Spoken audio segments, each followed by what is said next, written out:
So it's been 195 NRL games, 20 tests for the Kiwis, and 1 game for the Blues. Roger Tuivasa-Sheck is back in rugby union. Thanks for joining us. Great to have a chat. Ironically, the start's at a wet rugby league park in Wellington. Yeah. Pre-season against the Hurricanes. First thing I want to ask you, Roger, is how were the nerves going in? I remember when I went from one sport to another, and the first time, and even now, I remember when I started playing golf and people were watching me. How were the nerves from the fact that maybe no crowd, but how did you feel about, all of a sudden when that first whistle goes and go, well, we're into this, it's on?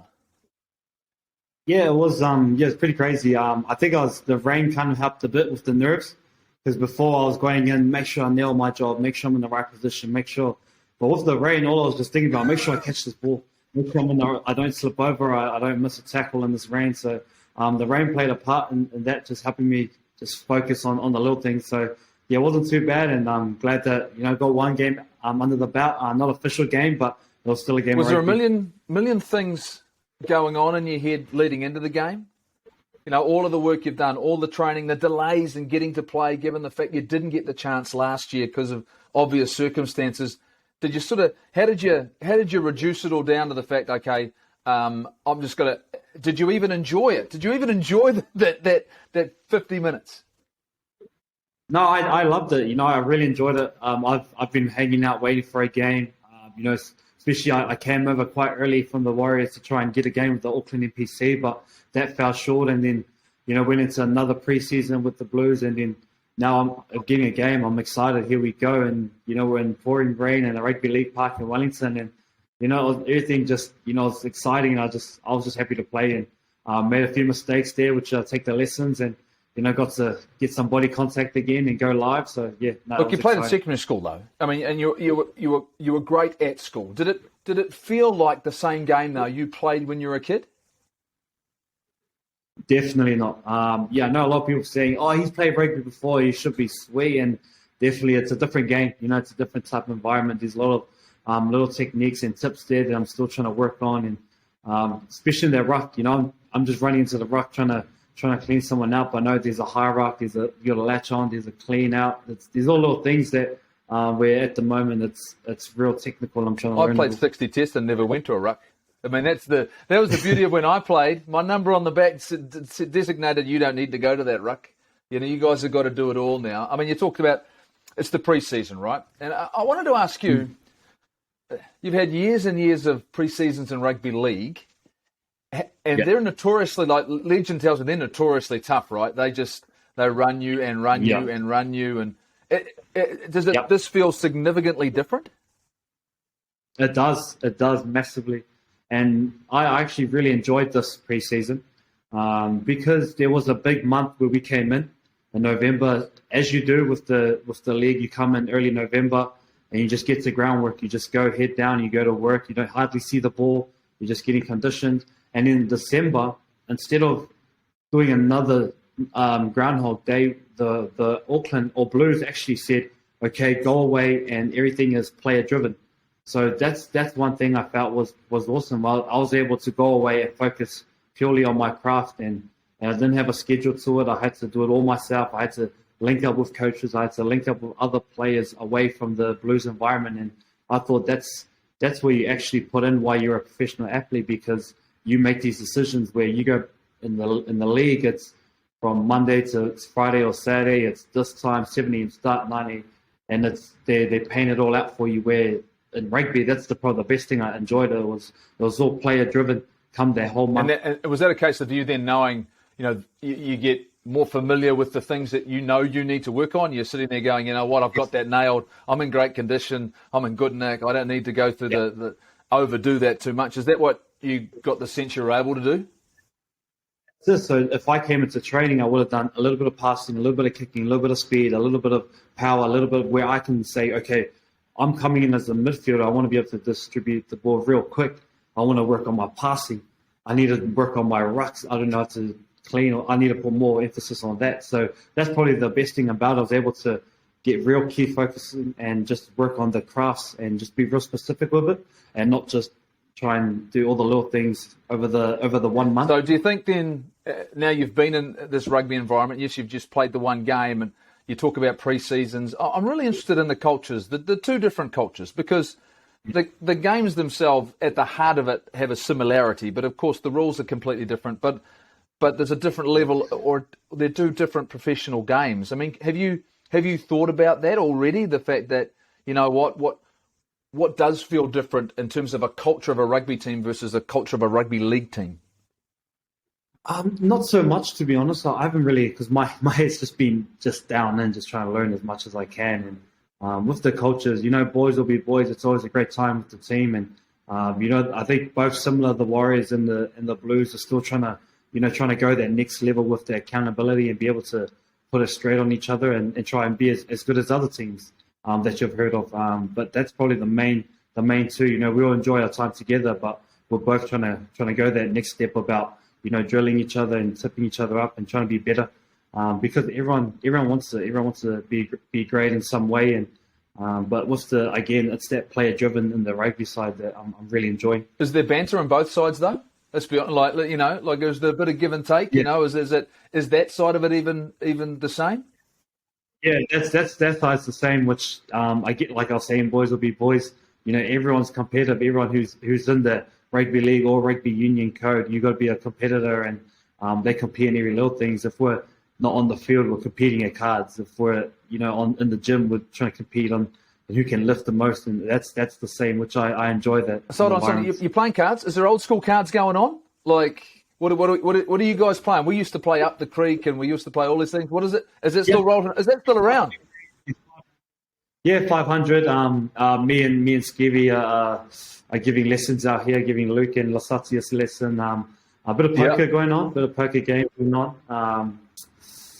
What else is there? There's there's all sorts. We used to call it Black Bitch, I think was what the name of it. They used to call it. But I mean, to me, it's great to know you still do those things. You know, because like you say, there's a lot of time when you're with each other, particularly even now. I mean, you've got 3 weeks of it, right? You know, and the All Blacks last year went through sort of 3 months of it. So, I mean, that chemistry you find in a group. I've got to ask you this though, because I have a huge amount of respect on both sides of the sports, right?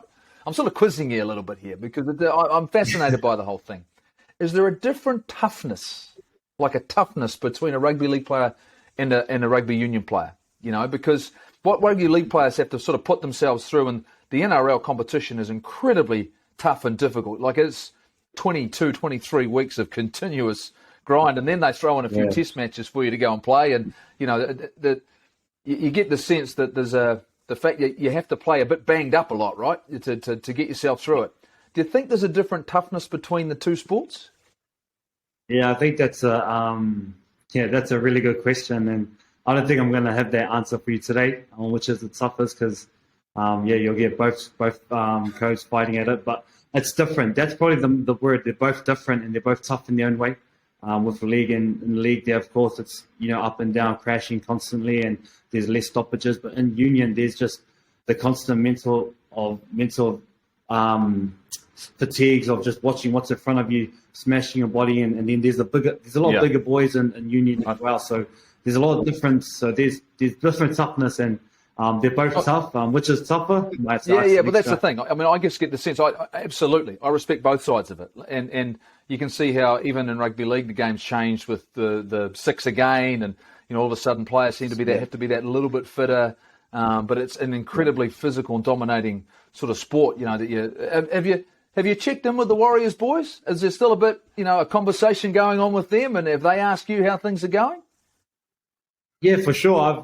I think the one thing I keep telling them about how much I'm loving the preseason, and I think they get a bit jealous about that period that I get off in December. They couldn't believe it, and I was trying to tell their trainer and their coaches, but I think they're too tied up with the old school. But no, I still try and keep in touch as much as I can. I even do with my old Roosters mates too, so still a big fan of both the Warriors and the Roosters, and will continue to support, especially the Warriors. Has there been any point, Roger, where you've gone, you know, even through all of these things, and you've gone to yourself, I wonder whether I made the right call here? You know, is there any point where you've gone, man, this is has it been tougher than you thought it would be? Has it the fact, no, I'm starting to get it? Has there been a point even when in the game you've gone, this is something I know I've made the right decision. I just want to keep doing this and playing and playing and playing. Yeah, it just got to towards the back end of the preseason. I just wanted more and more games, so that's why with the Wellington game, I was really excited because we trained as much as we could, and then come to games, and that's where I said that I really just want more and more games so I can get a feel for it. But I'm definitely really happy with my decision I made. I'm home, I'm with my family, I'm playing for the Blues, another Auckland team, and I grew up in Auckland, and I'm really happy where I am, and now in Queenstown, a good bunch of boys here, and I just want more games so I can get the feel of it. But still not 100% on my position and my role, so I need to focus and put my head down and just get. How much time are you spending with the coaches? I mean, when you're sitting there and going, what I need to know is that. I mean, is that a place where that you need to absorb the information? Is that the place where you need to spend your time? Coaches and players are my go-to. Those are the guys who I go to and go, hey, I just did this. What do you think? Or I go to the coaches, hey, was this right? Was that right? Or what could I have done here? Those are the questions that I go to with the coaches, and I feel like I need to. There's one more preseason game before round one, and that's the dream at the moment is try and make that round one. Is it bring it on for you? Is it just bring it on now? And I want to ask you this: how much of Super Rugby had you watched before you came back to the game? Had kept an eye on it? Had you watched a lot of it? I mean, were you an All Blacks fan? Were you that traditional, I want to watch the All Blacks play? Was that, you weren't just focused on the one thing you were doing, and obviously and doing it incredibly well. Was there always that when you look at the game in rugby union going, what? I look at that and I've watched it and I've got a sense I want to be a part of it? Yeah, I definitely follow the rugby, and especially the Blues, again, being Auckland, and whenever the New Zealand teams go ahead with each other. And I think I moved back in 2016 and 2017 or 18 at the Lions tour, and I was lucky enough to go to one of those games, and the stage that they were playing on, I kind of sat there and looked around and said, wow, this is the stage, playing in Eden Park, full stadium. These are the stages, and because I'm a competitor, this is where I want to be challenged in the big stages like this. And a lot of times that played in the back of my mind, should I have a crack at this or not? But now that I'm here, I'm really excited about this new journey that I'm in, and just ready to get stuck into it. Just lastly, mate, and look, I've been fortunate enough to have similar opportunities in sport, but there's always that little bit of expectation. The fact there's been a lot of talk and a lot of chat, and that's why I'm grateful you've had the chance to come have a yarn to us, because I understand and I get that, because you want to get out and just let the play do it for you, right? You just want to. I'll let my talking do it on the field, But for you, how are you dealing with that? I mean, who are the people that you're going to trust to support you through the good and bad? Because, there's going to be some highs and lows,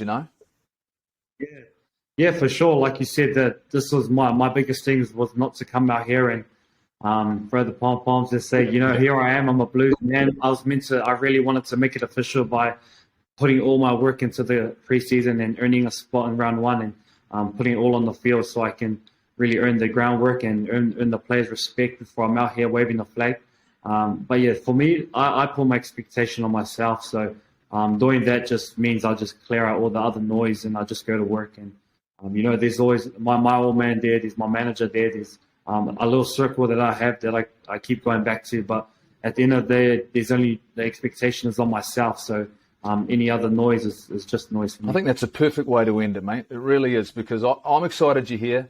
I'm realistic, though, as well, the fact that it'll take some time, but I can't wait to see you in round one. It's going to be in Dunedin. It's going to be under the roof, even better, because you'll have perfect conditions to go out and show what you're capable of. Thanks for joining us on the Breakdown Pod, mate. Look after yourself, and I can't wait to see you during the season. Cheers, mate. Thank you, Jeff. Stay safe.